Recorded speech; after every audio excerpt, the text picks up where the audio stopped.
In one corner, we have the little ones who think that the world is their playground. They can't sit still for more than 2 minutes. But in the other, we have the big ones who think that the world is their personal kingdom and they should get out of bed for nothing. Both have a great fashion sense. Who is messier and harder to be around? Let's find out. So right off the bat, I think clutter-wise, toddlers appear to be the worst. I clearly remember my living room floor absolutely covered with toys when my kids were little. By the way, I have 3 teenagers, 13, 15, and 17. Now, we had a playroom and it was full of Lego, so much so that we used to have house cleaners and they used to call our house the Lego house. And my husband would actually get out a squeegee to sweep all of the Lego up into the middle of the room and then use a dustpan to pour it into the play bin. Now, toddlers are adorable. Look at this photo of one of my boys, like a little angel, except he was kind of more of like a little demon. That same child is actually now a very pleasant teenager and an actual joy, which is kind of nice because when he was a toddler, he would scream all night and we'd go in and he'd be like, hug, hug, hug. And then we'd go to give him a hug and he'd be like, no hug, no hug. It was awful. It was a nightmare. I would say the teenagers might actually be worse at mess and clutter, at least mine are, because instead of just quickly picking up the big pieces and the blocks, we have homework, we have clothing, we have wrappers, we have dishes, all the dishes. I can't believe how many dishes end up in their bedroom. What the heck is that about? Now, I'm a nurse, and once a patient told me that he would just throw all of his teens' clothes and stuff on the lawn if they didn't pick them up. That seems a little excessive. I've been tempted, but I haven't gone that far. But I have come close. Very, very close. Also, our family is full of ADHD, so learning has to happen, but there actually does need to be an element of grace. One of my kids is probably the slowest person I think I have ever met or seen in my life, and by slow I mean the pace at which he does things. He just is slow. And of course he was faster as a toddler, I'm right. Every time he does anything, it's just so slow. But I think that it's because the executive function of thinking things through might actually be what slows him down. And that's not actually a bad thing. Like, why do people need to be so fast? I don't know. What's with these expectations, huh? I used to be so impatient too. Of course, I still can be, on a not great day.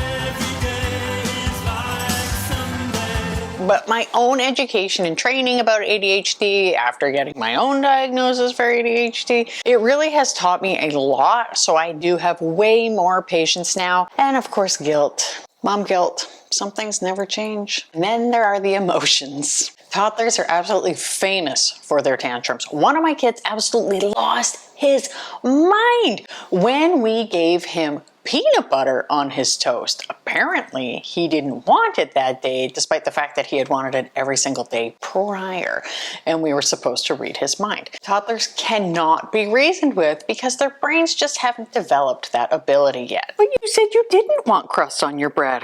Could you please make up your mind? Teenagers, on the other hand, once I saw it described as them being temporarily insane because there's a lot of rewiring going on in their brains. If you think about it, it's just the changes are massive, right? So depending on when you're trying to reason with your teenager, you might actually reach the angel or the little devil. So you might think toddlers are easier at that point. But then again, and with toddlers, sometimes you find yourself thinking like, how long is this going to last? It's exhausting, feels like it will go on forever, and you go to bed physically exhausted. I actually think that the most agreeable child is pretty much the school age child, ages like 5 to 9, because they still just love you so much.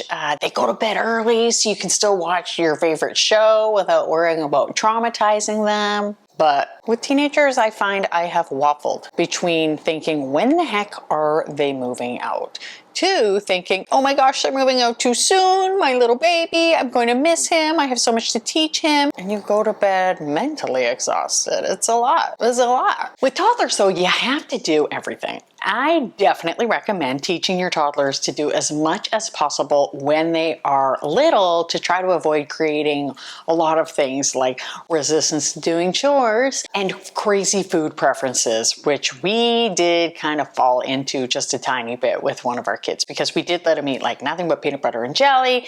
And then we took him to a naturopath who was like, don't give him any bread, don't give him peanut butter. And it was just a whole thing. I'm not even sure if that was really worth it, but regardless, it was a thing. Let me know in the comments if you can relate to this. Now, teens can be known for eating huge amounts of food, but mine complain all we have to eat is ingredients.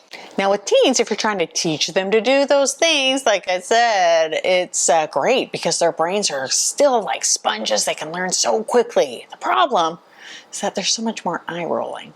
Yeah. Let's get back to the mess and the clutter. Of course, our ADHD heavy house, which is me, my husband, and 2/3 of our kids, that one lucky kid, I'm telling you, or is he? Please tell me I'm not alone in the comments. We all need a decluttered environment for us to function. All of us. It really is the case for neurotypical people as well, and toddlers also function better in a tidy house. My dad once told me that kids need a reset at the end of the day and that it's nice for them to wake up with a blank canvas. So put everything away, makes it so much simpler. They come out and they're like, oh yes, look at this blank canvas that I can destroy.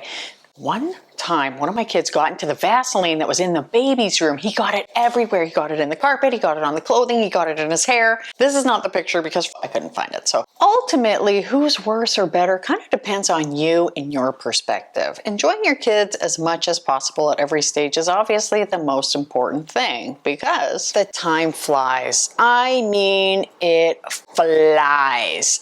And I actually just went through some photos for making this video, and it was like, I was like, don't cry, man, you gotta film, just you don't want the puffy eyes, like keep it together. But it wasn't easy. It really, really wasn't easy. And you know, there were times when they were going to school and it was summer and I had 3 young boys at home and I could not wait for them to get back to school. I really couldn't. This past summer though, I was so sad to send them back. It was weird. I think part of it was probably that my eldest is graduating and you know, I remember him going off to his first day of kindergarten, but now you sort of just have this image of them just walking away into the sunset and you're just sort of left behind. And I mean, that's the way it's supposed to be, but it's still pretty sad. And the other thing is we can benefit from not beating ourselves up for our parenting mistakes. We can learn the lessons along the way. Hopefully we're also very patient with the teenage tantrums that come along too. I'm sorry to tell you. Toddlers can embarrass you like crazy with their tantrums, yet I think you're hard pressed to embarrass a toddler themselves. Teens, on the other hand, are very easy to embarrass and quite fun to embarrass. We like to say IRL and slaps. It's so much fun. I just posted a video the other day of how messy my house gets right now and how I was just like, I can't stand it anymore. And so join me as we go through that journey of me tidying up my house, dealing with the frustrations of it, and looking to see if I have any part in it, which, I mean, why would I? Anyway, thank you so much for watching. Bye.